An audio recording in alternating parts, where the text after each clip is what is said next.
સો એક છેલ્લો સવાલ પૂછવા માંગીશ અપરાબેન કે તમે ઈશ્વરના આશીર્વાદ સાથે તમે તમારી જે અભિનયની કારકિર્દી રહી છે, તમારી યાત્રા રહી છે, અદ્ભુત રહી છે.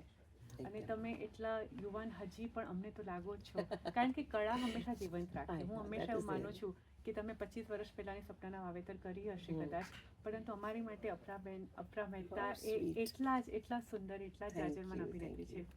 કોઈ એવા ફ્યુચર પ્રોજેક્ટ જે તમારા દર્શકો માટે તમે જણાવવા માંગતા હો, અને તમારી અંગત કોઈક એવી કારકિર્દીની ખાસ ક્ષણ જે તમે અમારી સાથે શેર કરવા માંગતા હો? તો નવામાં તો હવે ઓટીટી ઇઝ નાઉ વેરી, એટલે ટીવીમાં છે ને મેં લગભગ બધું કરી લીધું છે, એટલે nothing is that exciting for me. પણ હમણાં મેં આ ગેપ લીધો અહીંયા આવતા પહેલાં, મેં 18 ડેલી સિરિયલ્સે ના પાડી. હું જ્યારે 7 વીક્સ અમેરિકા આવતી હોઉં નાટકના શોઝ કરવા, તો હું ડેલી, એટલે મારે પહેલાં જ કહી દેવું પડે કે 7 weeks I am going to be out of the country. એટલે ખૂબ ડેલી સિરિયલ્સે મેં ના પાડી. પણ ઓટીટી જેવું લોકડાઉન ખુલ્યું ને, એટલે મને પહેલી એક નેટફ્લિક્સે ડીકપલ્ડ નામની ઇંગ્લિશ વેબ સિરીઝ આવી મારી.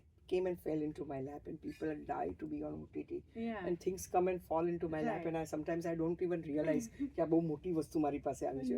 So my daughter told me, oh my god, Netflix છે, બિલકુલ, this is big, you have to do it. I said, અચ્છા, okay, I'll do it, એ રીતે માધવનની સાથે. So that is what happened. એ નવી વસ્તુ હતી. એમાં મને શું એક્સપિરિયન્સ થયો કહું, ત્યારે મને ઓટીટીનો ખ્યાલ આવ્યો. જ્યારે પહેલી વાર એમ કીધું કે રીડિંગ માટે આવવાનું છે, મેં કીધું રીડિંગ, હું તો આખો એક પેજ આમ વાંચું, હા ટેક કરો, એવી ટેવ પડી ગઈ, એટલા ટ્રેન્ડ હોય છે એઝ એન એક્ટર. તો એ લોકોએ રીડિંગ શરૂ કર્યું, and I said, oh my God, bells vent of in my mind.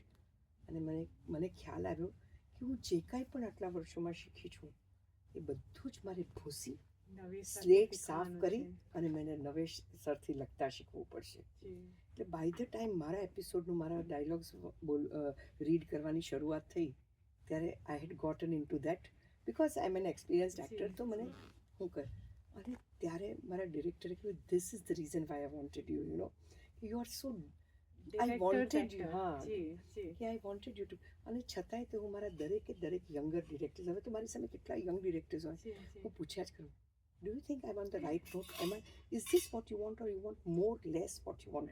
તો એ લોકો મને હંમેશા ઓટીટી વાળા ડિરેક્ટર્સ એમ કે, less, use your eyes less. હવે હું તો એક્ટિંગ જ મારી આંખો વાતો કરતી હોય છે. સો યુઝ યોર આઈઝ લેસ, એટલે મારે માટે એટલું બધું નવું છે કે કેટલું ફ્લેટ રહીને બોલવું. સો ધોઝ આર ધ થિંગ્સ. એટલે એની પછી મેં એક એમેઝોન મિની માટે કરી, સ્ટાફ રૂમ નામની, એમાં પણ મારો સરસ રોલ, બધા મને રોલ તો બહુ સરસ મળ્યા છે. અને હમણાં જે ઉપસબ ક્યાંય, that's an official remake of Jane the Virgin. એ નેટફ્લિક્સ પર એક સ્પેનિશ ફેમિલીનો શો હતો, which went on for 5 seasons. તો it's an official remake. So again I got a very nice role. એટલે halfway through the shooting I said, 20-25 દિવસનું મારું શૂટિંગમાં 12મે દિવસે કેમ મેં કીધું, I think I have a great role. I had not watched Jane the Virgin. So she said, of course you have a great role. It was about 3 generations and you are the grandmother. એટલે yeah, it was, so that was a learning experience. અને હા, હજી પણ શીખવાનું બહુ બાકી છે. ખ્યાલ આવે, ખૂબ જ ખ્યાલ આવે. ખૂબ યંગ ડિરેક્ટર્સ, યંગ એક્ટર્સની સાથે હું કામ કરતી હોઉં છું. And I am growing as an actor. And every time I realise કે હજી કેટલું બધું શીખવાનું બાકી છે, કેટલું બધું કરવાનું બાકી છે લાઈફમાં. એટલે those things keep me, once again it gives me that motivation to મળે છે તમને. ખરેખર. એટલે હવે તો બહુ જ બધા યંગ ડિરેક્ટર્સની સાથે હું કામ કરું છું, અને ઇટ ઇઝ અ પ્લેઝર. અને અહીંયા તમે આજે આવ્યા છો, વાયકે એન્ટરટેનમેન્ટનો જે કાર્યક્રમ આજે થવા જઈ રહ્યો છે, ખૂબ જ સુંદર નાટક તમે લઈને આવ્યા છો. લાઈફ પાર્ટનરની વાત કરી રહ્યા છો તમે. પાર્ટનર મસ્ત, તો લાઈફ જબરદસ્ત. કમર હમરાની વાયકે ઇંકનું આ નાટક છે ડલાસમાં આજે. અને અમે 9 દિવસથી અમેરિકા આવ્યા છે, ના અમારો 9મો શો, એટલે every day we are travelling and every day doing shows. આ નાટકની પણ એક બહુ મજાની વાત છે, તમે આ જોવાના છો? બિલકુલ, પ્રયત્ન કરવાની છું. તો it is from a Marathi play called Aamne Samne. અને મરાઠીમાં છે ને, they do a lot of experiment commercially viable તો હોવું જ જોઈએ આપણે ત્યાં. It's a comedy, but it has a message like nobody's business. The people, women do not even realize how they are oppressed.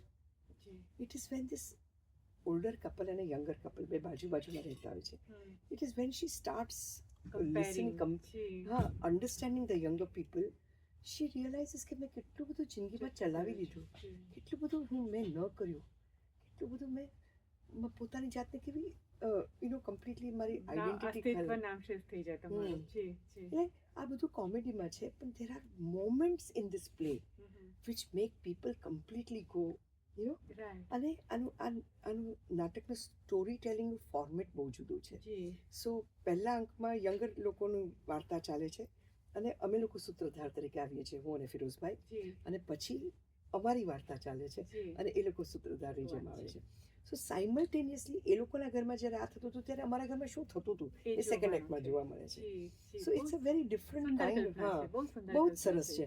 અને લોકોને છે ને એટલે જ આ નાટકમાં સૂત્રધાર તરીકે હું પહેલા આવું છું ને ત્યારે ઘણું બધું કહું છું એ લોકોને કે પહેલો અંક બહુ ધ્યાનથી જોજો તો જ તમને બીજો અંક તો જ બીજું સમજાશે સમજાશે. કે why it is happening simultaneously. જી. So yeah it is a very different play. અને દરેક વખતે મારા નાટકો હંમેશા એવા હોય છે કે હસાવતા. I always want to tell my story in the language that people understand. એટલે મારે હસતા હસતા બતાવવાનું છે, રડાવીને બતાવવાનું છે કે ડરાવીને બતાવવાનું છે, જી. હું એ ફોર્મેટ લેશું પણ સ્ટોરી તો મારે લોકો સમજી શકે એવી સાદી ભાષામાં, સાદી શૈલીમાં. અને આ નાટક જોયા પછી કેટલી ફિમેલ્સે આવીને મને કહ્યું છે, ખરેખર તમે આ બધું બોલ્યા ને ત્યારે અમને ખ્યાલ આવ્યો અમારી લાઈફમાં પણ આવું જ થઈ ગયું છે. હા.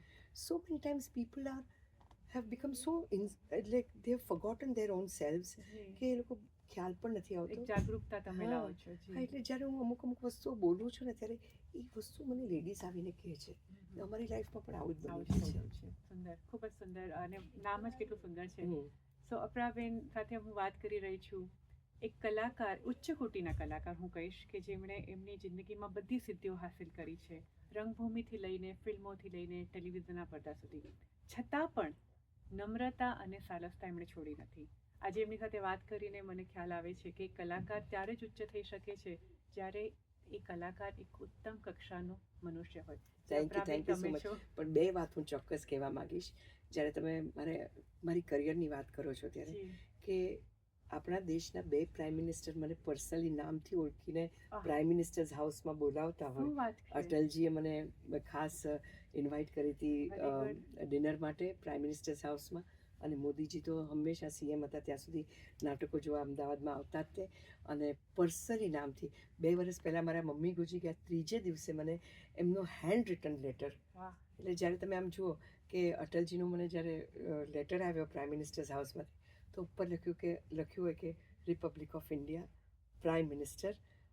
એમણે પોતે પોતાના હાથે પ્રિય અપરા, અગર આપ હમારે સાથ ખાના ખાएंगे તો હमें बहुत अच्छा लगेगा. વાત છે. અને ત્રિમૂર્તિ અને પ્રાઇમ મિનિસ્ટર અટલ બિહારી વાજપેયી, એવો જ્યારે લેટર આવે કે મોદીજીનો લેટર આવ્યો ત્યારે prime minister of India, Trimurti emboss કરેલી હોય ને પછી એમણે ગુજરાતીમાં સુંદર મા વિશે લખ્યું હતું વાહ. અને પોતાની સિગ્નેચર. આવું જ્યારે થાય ત્યારે મને માત્ર મારા કામને કારણે આ બધું મળ્યું છે. અને બીજી એ વાત કે મારી સારામાં સારી ને મોટામાં મોટી યાત્રાઓ મારા કામને કારણે થઈ છે. જી. હા, એ પછી મહાકાલેશ્વરનો મહાઅભિષેક મહાશિવરાત્રિના દિવસે મારે હાથે થવો, કે પછી 125 ફૂટની માતાજીની મૂર્તિને એ પંડાલનું ઓપનિંગ દુર્ગા પૂજા વખતે તમારા હાથ. કલકત્તામાં મારે હાથે થયું. એ મૂર્તિની પહેલી આરતી મેં કરી તો હું ને સ્મૃતિ બંને જણા હતા એ દિવસે. અમે એ આરતી ઉંચકી પણ નહોતા શકતા એટલી મોટી, કે અજમેરમાં ચદ્દર ચડાવવાની હોય, કે જૈનોની ધજા ચડાવવાની હોય મોવડીમાં. તો આવું બધું મારે હાથે આ કેવી રીતે બને? કળાની સાથે. હે ને, ખરેખર. એટલે ઘણીવાર હું મારી જાતને મારી આખી કરિયરને I look from a bird's eye view, કે આવું કેવી રીતે, આવું તો મેં કંઈ ધાર્યું પણ નહોતું, વિચાર્યું પણ નહોતું, આવું કંઈ, this was not my plan of life or aim of life or anything. It just happen to me. So એટલે જ હું દરેક વખતે કહ્યા કરું છું કે God has been very kind to me. ભગવાનના હંમેશા મારી ઉપર 4 હાથ રહ્યા બહુ છે. સુંદર વાત તમે કહી, અને હૃદયસ્પર્શી વાત કરી, સોલ ટચિંગ વાત, કે તમારી કળાએ તમને સિદ્ધિ અપાવી છે. આ રંગમંચે, રંગ અભિનય તમારા, અને અમારા બહુ બધા એવા તમને શુભેચ્છા, અમારા શ્રોતાઓ તરફથી શુભેચ્છા હું તમને આપું છું કે તમારી કળા હંમેશા આવી જીવંત રહે, તમે હંમેશા આવા હસતા રહો, અને અમને હંમેશા આવો હસતો ખિલખિલાતો ચહેરો રંગભૂમિથી લઈને મોટા પડદા પર જોવા મળે. સો ખૂબ ખૂબ આભાર અપરાબેન. તમે વારે ફરતી આવતા રહો ડાલસમાં, યુએસમાં આવતા રહો, અને અમારી સાથે ફનેશા રેડિયોમાં પણ તમે વાત કરતા રહો. અને હું તો જેટલા લોકો તમારું આ ઇન્ટરવ્યૂ જોશે એ લોકોને કહીશ જ્યાં જ્યાં મારો શો હોય આ નાટકનો તો પ્લીઝ જોવા આવજો. જી બિલકુલ બિલકુલ. એક વખત ફરીથી તમારા બધાનો ખૂબ ખૂબ આભાર. ફનેશા રેડિયોનો આભાર, ફનેશા CEO વૈશાલીબેનનો આભાર, અને અપરાબેન તમારી કળા હંમેશા જીવંત રહે એ શુભેચ્છાઓ સાથે આ ઇન્ટરવ્યૂનું સમાપન. Thank you. ધન્યવાદ. ધન્યવાદ.